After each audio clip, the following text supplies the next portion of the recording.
Sa ilang taon lang, pumasok na ang artificial intelligence sa ating buhay na parang bulalakaw. At mula noon, halos lahat ay nanonood na may parehong paghanga at takot sa mga pinakakitang-kitang epekto nito, gaya ng napakaraming teksto, larawan, at video na nalilika kapag hinihingi.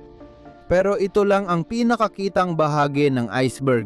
Bago pa man magsimulang maglibang ang karamihan sa paggawa ng mga video ng pusang astronaut o magtanong sa malalaking modelo ng wika, tahimik nang pumasok ang artificial intelligence sa mga laboratorio. Dahil sa kakayahan nitong makita ang maliliit na senyales sa napakaraming naipong datos, nyanig nito ang buong larangan ng pananaliksik at nagbigay daan sa mga nakakabighaning pag-unlad. At ang revolusyong ito na kasalukuyang nangyayari ang gusto kong ibahagi sa inyo ngayon. Dahil masyadong malawak ang paksa para magkasya sa isang video lang, dito ay halos magpo-focus tayo sa mas maliwanag na bahagi ng kwento. Ibig sabihin, sa mabilis na pag-unlad at mga bagong tagumpay, kasama ang kadalasang positibong epekto nito. Sa susunod na linggo, tatalakay natin ang kabilang muka ng medalya na tutok sa mga pag-abuso at senaryong maaring gawing bangungot ng bagong kapangyarihan ang mga pangarap para sa maliwanag na hinaharap. Unang larangan ng pananaliksik na nagkaroon ng maraming posibilidad dahil sa artificial intelligence ay ang structural biology na tumutukoy sa organisasyon sa espasyo ng mga macromolecule na bumubuo sa mga nabubuhay na nilalang at lalo na ang mga protina, ang mga mahalagang molecule na ito sa paggana ng ating mga selula. Para maintindihan ang laki ng pagbabago, tandaan natin na bago dumating ang artificial intelligence, natukoy na ng mga research team ang posibleng chemical na formula ng halos 200 milyong protina. Pero ang kanilang pagkakaayos, ang kanilang 3-dimensional na struktura na siyang nagtatakda kung ano ang kaya o hindi nila kayang gawin ay nanatiling napakahirap tukuyin. Para maintindihan ganito kahirap, isipin na ang protina na katamtaman ng laki ay may 300-500 amino acid at bawat isa ay may dagdag na komplikasyon ng mga antas ng kalayaan at limitasyong nagpapahintulot sa kabuuan na makatiklop sa natatanging paraan. Kaya, ang pagtukoy ng 3-dimensional na anyo ng protina ay maaring tumagal ng buwan ng pananaliksik. Bago ang 2022, kahit sa dami ng pagsisikap ng mga laboratorio, estruktura ng espasyo, ng ilang 10,000 lamang mula sa milyon-milyong protina ang natutuklasan bawat taon. Pagkatapos, dumating si AlphaFold. Sa loob ng isang taon, nagawa ng AI system ng Google DeepMind na mahulaan. Mula sa pagkakasunod-sunod ng mga amino acid na bumubuo sa mga ito, ang estruktura ng 300 at 60,000 bagong protina, isang bilang na mas mataas kaysa sa lahat ng anyong natuklasan natin mula nang magsimula ang structural biology. At noong 2022, ang pinuhusay na bersyon ng AlphaFold ay nagawang mahulaan ang mga 3-dimensional na anyo ng 200 milyong protina na nasa ating mga database. Isang kamanghamanghang tuklas na nagbigay daan sa mga mananaliksik na bumuo ng modelong ito ng artificial intelligence na tumanggap ng Nobel Prize sa Kimika noong 2024. Ngayon, ang AlphaFold 3 at iba pang generative chemistry models ay sinusubukan na ring hulaan ng posibleng affinity ng mga molekula sa pagtatantya ng toxicity, stability at pagdikit nila sa isang protina. May mga panahong kahanga-hanga ang resulta. Sa artikulo ng Le Monde ngayong taon, ipinaliwanag ni Alexandra Carbon, eksperto sa pagmomodelo ng molecular na interaksyon, na posibleng gawin ito sa pamamagitan ng pagpapakain at pagsasanay ng AI models. Dahil sa mga database mula sa dekadang pananaliksik na may milyon-milyong kalkulasyon ng puwersa ng mga atomo, kaya nang tasahin ng mga mananaliksik ang interaksyon ng dalawang interesanteng molekula sa loob lang ng isang gabi ng pagkalkula. Dati, bago dumating ang mga bagong kasangkapan, halos 4 na buwang pagsusumikap ang kailangan.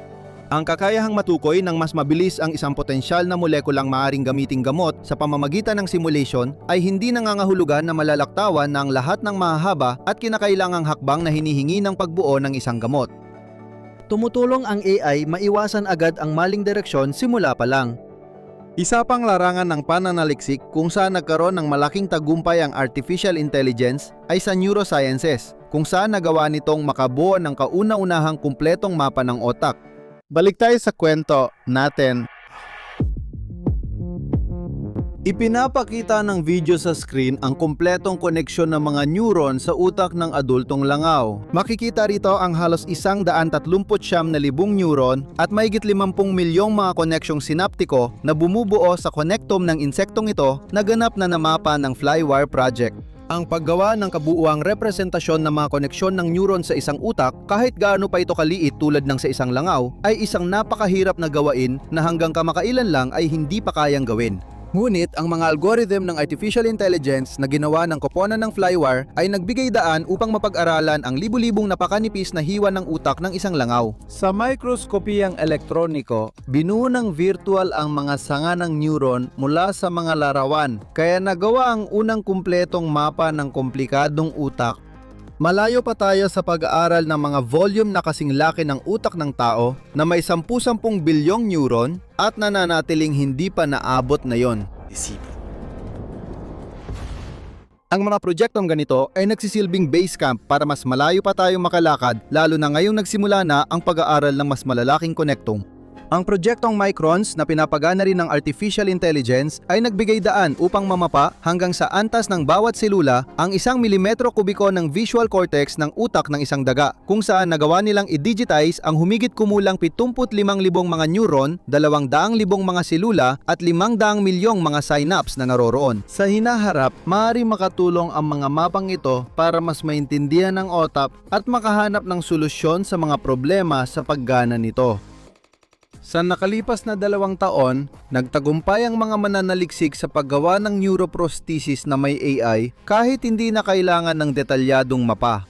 Kayang isalin sa salita ang aktibidad ng neuron sa cortex na may kaugnayan sa pagsasalita at nagagawa ito sa bilis na 78 salita kada minuto, samantalang hirap ang mga lumang sistemang pantulong sa komunikasyon na lumampas sa ilang salita kada minuto. Dahil ang normal na bilis ng pagsasalita ay nasa 150 hanggang 180 salita bawat minuto, nagsisimula ng tulungan ng mga inobasong ito ang mga hindi makapagsalita tulad ng mga naparalisa dahil sa stroke na makipagkomunika.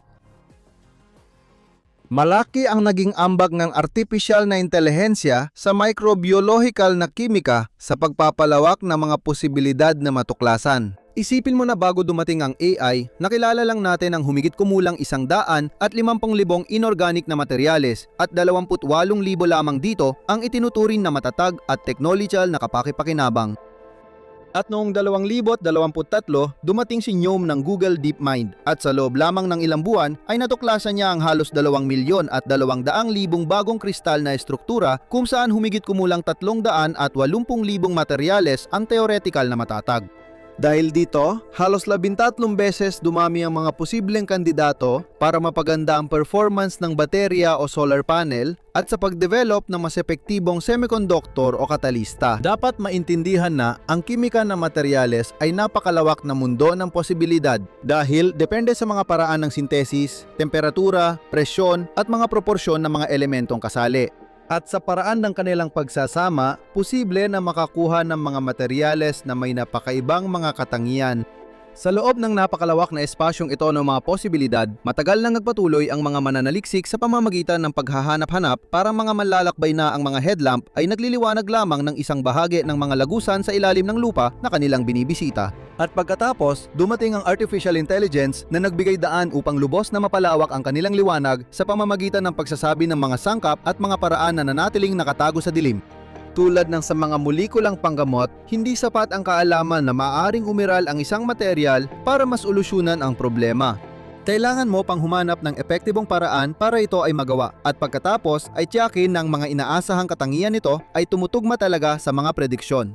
Pero ang natitipid na oras dahil hindi na natin kailangang maglakad-lakad sa nakakalitong labirinto ng mga posibilidad ng mga daang walang patutunguhan o nauuwi lang sa mga walang kwentang resulta ay talagang napakalaki.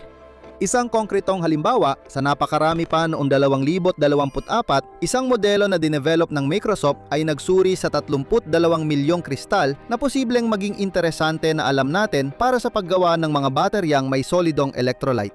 Matapos ang 3.5 araw ng pagkalkula sa pagtanggal ng mga hindi matatag na estruktura at dead end sa chemical, Natukoy ng modelo sa dami ng kombinasyon kung saan posibleng malunod ang tao sa loob ng mga siglo, may 18 kandidatong may potensyal. Maraming ganitong halimbawa sa mga makabagong sektor ng industriya kung saan kailangang gumawa ng materyales, estruktura o hugis na may natatanging katangian. Sa mga larangang ito, malaking digital na imbudo ang artificial na intelihensya. Pinagpapaikot nito ang milyon-milyong posibilidad, inaalis ang mga di magandang solusyon at tinutulungan matukoy agad ang mahahalagang pagpipilian. Para magawa ang mga kahangahangang bagay na ito, pinapakain natin ang mga modelo ng maingat na naipong datos mula sa mga eksperimento at ng mga simulation na ginawa gamit ang mga supercomputer.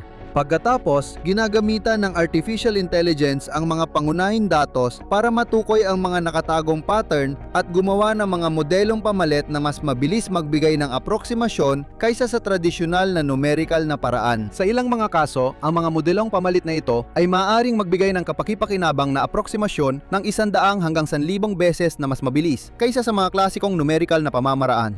Sa maraming laboratorio, ang AI ay parang isang mabilis na digital wind tunnel. Pinapabilis nito ang pagsubok ng iba't ibang anyo at materyales sa mekanika ng likido, aerodinamika, akustika at mechanical engineering. Bago sumabak sa mas mabibigat na numerical na simulasyon o aktwal na eksperimento, dapat ding linawin na ang kahangahangang bilis ng natural na seleksyon ay may malalaking limitasyon kapag ginagamit ang mga modelo sa bagong pisikal na kondisyon o sa hindi gaanong kinatawan sa training data.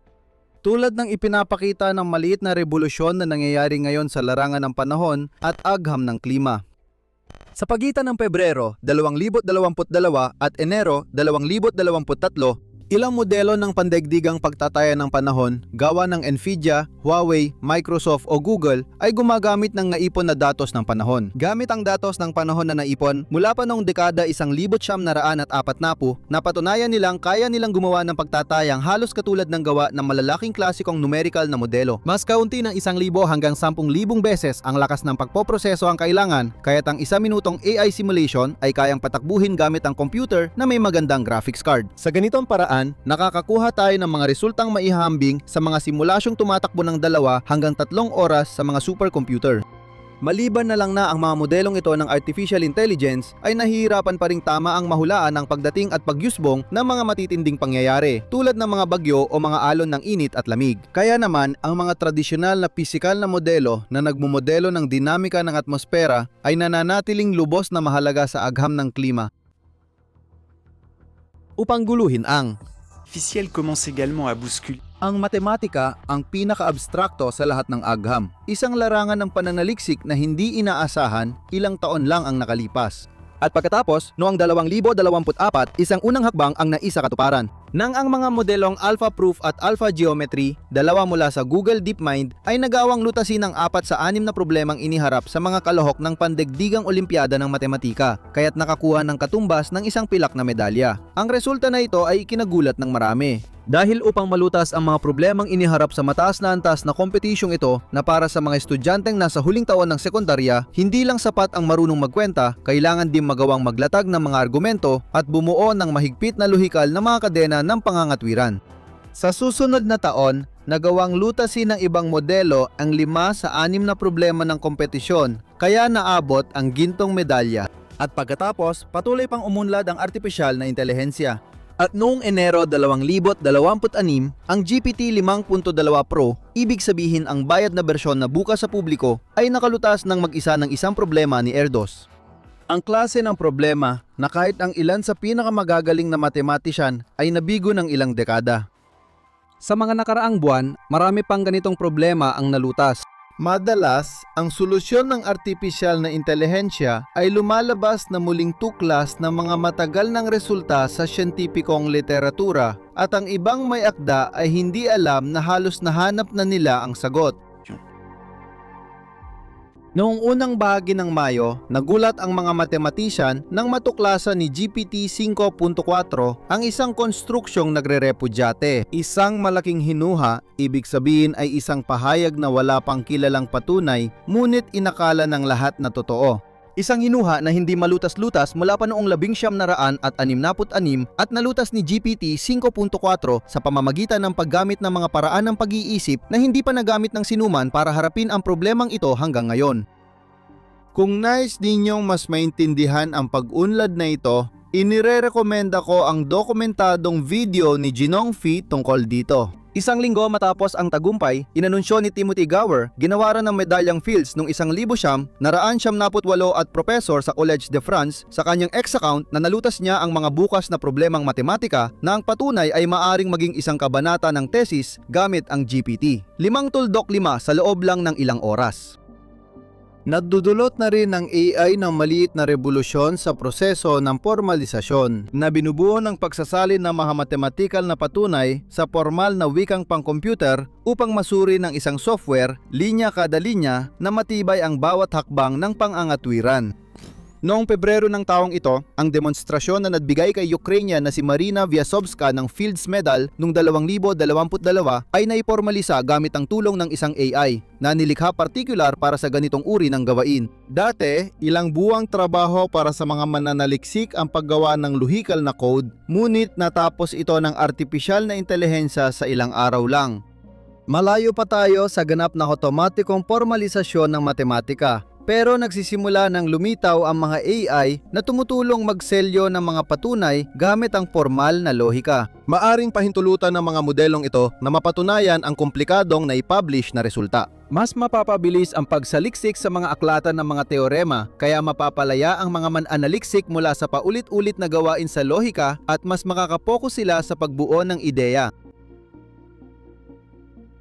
Sa wakas, sa mga agam na nakabatay sa obserbasyon, ang kakayahan ng artipisyal na intelihensya na maghanap ng mga pattern sa napakaraming datos ay nagbibigay daan upang makatipid ng maraming oras. At magawa ang mga gawain na ilang taon lang ang nakalipas, ay nangangailangan ng paggamit ng mga super computer sa loob ng ilang buong araw para matapos. Sa numerical na kosmolohiya, nagsisimulate ng pinabilis na universo para mas maintindihan ang epekto ng dark matter, dark energy at distribusyon ng mga galaksya. Sa malalaking sukat, pinayagan ng pagdating ng artipisyal na intelihensya na makagawa ng mas maraming bersyon ng kosmos. Pinatunayan ng mga bagong pag-aaral na kayang gawing super high resolution ng deep learning ang mga low resolution na simulation. At higit sa lahat, kayang lumikha ng AI ng virtual na universo na kasing lawak ng mga dating nangangailangan ng buwan ng pag-compute sa isang dedikadong supercomputer gamit lang ang isang GPU sa loob ng 16 na oras. Hindi pa rito natatapos ang pag-unlad, lalo na sa nuclear fusion. Ang mga modelo ng artificial intelligence ngayon ay nagbibigay daan upang ma-optimize ang mga parameter ng confinement at mas mahusay na mahulaan ang biglaang paglitaw ng instability ng plasma. Sa pisika ng partikulo, pinapabilis nila ang pagproseso ng maraming datos mula sa malalaking accelerator. Sa astronomiya, pinapadali ng AI ang pag-scan ng malalaking datos mula sa teleskopyo para makita ang mahihinang signal na natatabunan ng ingay ay mas mabilis ang pagtuklas ng bago. Ang ExoMiner, ang deep learning model na binuo ng NASA, ay sinanay gamit ang mga signal ng transit ng mga planeta at nakatulong ito sa pagpapatunay ng pagkakatuklas ng 370 bagong exoplanet sa mga datos na nakolekta ng satellite na Kepler. Noong 2021, gumamit din ng machine learning ang pananaliksik sa pagsusuri ng datos mula sa DESI instruments na tumutok sa distribusyon ng malalayong galaxy. Nagbunga ito ng pagkakatuklas ng 1,200 bagong gravitational lens na halos nagdoble sa dating bilang ng mga kilalang fenomena. Kamakailan lang, isang paraan ng pagsusuri na gumagamit ng artificial intelligence at idinisenyo para suriin ang halos 100 milyong larawan na kinuha ng Space Telescope. Si Hubble, sa loob lamang ng 3 araw, ay nagtagumpay na matukoy ang mahigit 1,300 malalayong bagay na dati ay hindi napapansin. Dahil sa Hubble Asteroid Hunter, natuklasan ng mahigit 1,000 bagong asteroid sa mga archive ng teleskopyo. Kung saan may komplikadong larawan na kailangang unawain, nagsisimula nang makita ang presensya ng AI. Sa larangan ng medical na imaging, mukhang napakaganda ng potensyal ng paggamit nito para mapataas ang antas ng maagang pagtuklas ng mga sakit sa pamamagitan ng pagtulong sa mga doktor. Sa pagbibibay kahulugan sa maliliit na aninong natatabunan sa dagat ng kulay abong pixel na kailangang matukoy sa radiology, mammography at MRI. Ang kakayahang magproseso ng maraming datos para matukoy ang pattern ay gamit din sa agronomiya, kung saan pinagsasama ang milyon-milyong satellite photos, datos ng panahon, uri ng lupa at kasaysayan ng ani. Makakatulong ang AI models na mas mahusay na mahulaan ang pag-unlad ng pananim ayon sa mga pagbabago ng klima, matantiya ang ani at magabayan ang mas maingat na pamamahala ng tubig. Halimbawa, kamakailang pag-aaral na gumamit ng mga larawang galing sa network ng mga satellite na Sentinel ay matagumpay na nakagawaan ng pandaigdigang mapa ng sakahan. Maaaring akalain ng iba na matagal nang meron ito. Gayunpaman, bago lang ang mga ito. Ang hamon ay kung paano bigang kahulugan ang mga larawang satellite kung saan ang mga sakahan ay may iba't ibang hugis ayon sa teritoryo at kasaysayan ng bawat bansa. Kaya, bago pa man magkaroon ng mga kasangkapan ng artificial intelligence na sinanay para makilala ang mga hangganan ng mga bukirin, madalas ay umaasa lang tayo sa pagtukoy ng kanilang mga hangganan gamit ang mga linya ng paghahati. Ngayon, kaya ng pinakabagong pamamaraan, isaalang-alang ang tekstura, kulay at pagbabago nito sa taon para makagawa ng larawang tulad ng nakikita ninyo sa screen. Sa epidemiolohiya, binabago na rin ng parehong prinsipyo ang ating pagmamanman sa mga banta. Ngayon, ginagamit ang AI model sa pagsusuri ng genetic sequence ng virus para matukoy ang posibleng mutation, tantiyahin ang potensyal ng ilang variant at pagbutihin ang mga modelo ng pagkalat para matukoy ang pinakanalalantad na lugar. Sa pagsubaybay ng biodiversity, nagbibigay daan din ng AI na magbago tayo ng antas. Kunin mo na lang ang halimbawa ng mga ibon. Dahil sa dami ng datos na nakokolekta ng global na komunidad ng amateur ornithologists nakalahok sa eBird. Kayang gumawa ng very detailed na mga mapa ng distribusyon at trend ng populasyon ang mga statistical at machine learning model ngayon. Ito ay nagbibigay daan para mas makita ng detalyado ang malalaking migrasyon, mga lugar na bumababa ang populasyon at mga lugar na nagsisilbing kanlungan. Sa ganitong paraan, mas natutukoy natin kung saan dapat ituon ang mga pagsisikap sa konserbasyon. Katulad nito, ang deep learning model na BirdNet na sinanay para kilalanin ang tunog ng ibon ay nakakakilala na ng mahigit 6,000 uri ng ibon na yon sa mga masalimuot na tunog ng kapaligiran at sa ganitong paraan, napapabilis ang pagproseso ng mga buwang pagre-record para maging kapakipakinabang na datos sa ekolohiya. Sa hinaharap, ang ganitong kasangkapan ay maaring magbigay daan para halos tuloy-tuloy na malaman ang kalagayan ng mga populasyon ng ibon. Kahit ang mga larangang tila hindi inaasahan tulad ng arkeolohiya ay naapektuhan na rin ng AI na nagbigay daan upang mabasa ang mga piraso ng mga scroll na nasunog dahil sa pagsabog ng Volcang Vesuvius gamit ang mga modelong kayang makilala ang tinta na nasunog mula sa nasunog na papyrus. May larangan ng pananaliksik na hindi agad naiisip tungkol sa biodiversity, ang Biodiversity Meta-Meta Science o agham ng agham. Sa ngayon, kahit sa top na larangan, mas maraming research articles ang nalilika kaysa kayang basahin ng isang tao sa buhay niya. Mga kasangkapan tulad ng OpenAlex ay otomatikong kumukuha, nag-uuri, nag-uugnay at nag-i-index ng halos 500 milyong siyentipikong publikasyon mula sa mga artikulo. Ay mga kasangkapang tumutulong sa mga mananaliksik na mas madali silang makagalaw sa dagat ng kaalaman. Sa mas mabilis na pagtukoy ng mga gawaing may kaugnayan sa iba't ibang larangan ng pag-aaral, pinadadali rin ng OpenAlex ang koneksyon sa pagitan ng mga disiplina. Sa ganitong paraan, ang bagong paraan ng pagsusuri ng larawan mula astronomya ay maaaring ipakilala sa mga grupong nagtatrabaho sa parehong problema sa medical na imaging. Sa malalaking database ng agham, gumagalaw na rin ang AI models na naghahalungkat ng literatura para tuklasin ang mga nakalimutang koneksyon. Isang sistemang tinawag na Robin ang naglakbay sa bahaging ito ng karagatan upang malaman sa layuning suriin kung ang mga molekulang epektibo laban sa ilang mga sakit ay maaari ring maging epektibo para sa iba pa. Ipinakita na ang gamot na ginawa para sa ibang sakit ay posibleng epektibo laban sa chronic na pagkabulok ng mata dahil sa pagtanda. Isang hypothesis na nakumpirma sa laboratorio. Pagkalipas ng ilang buwan, si co-scientist, isa ring AI agent, ay tumulong sa pagtukoy ng posibleng gamot laban sa sakit, matinding leukemia, na ang ilan ay napatunayan na in vitro. Sa madaling salita, kahit ginulunan ng AI ang siyentipikong pananaliksik, matagal bago ito napansin ng publiko. Sa pag-use boom ng deep learning at mga LLM, malaki ang nadagdag sa ugnayan ng katalinuhan ng tao at ng lawak ng realidad. Sa maraming larangan, ang kakayahan nitong matukoy ang mga posibleng mabungang direksyon at mabilis na magsubok ng iba't ibang paraan ay nakakatulton maiwasan ang walang saysay na pagsubok at matuklasan ang mga landas na walasan ng sinumang magkakaroon ng panahong tahakin kung wala ito. Pero tandaan ninyong ang tiningnan lang natin dito ay ang maganda at halos perpektong bahagi ng kwentong ito. Gayunpaman, marami sa mga pag-unlad nito ay may kaakibat na posibleng negatibong epekto. Dahil bagamat kayang magbunyag ng bagong kaalaman ang mga kasangkapang ito, maaari rin nilang ipakita ang mga bagay na mas nais nating itago. Kita-kit sa susunod na linggo para tuklasin ang kabilang panig ng medalya.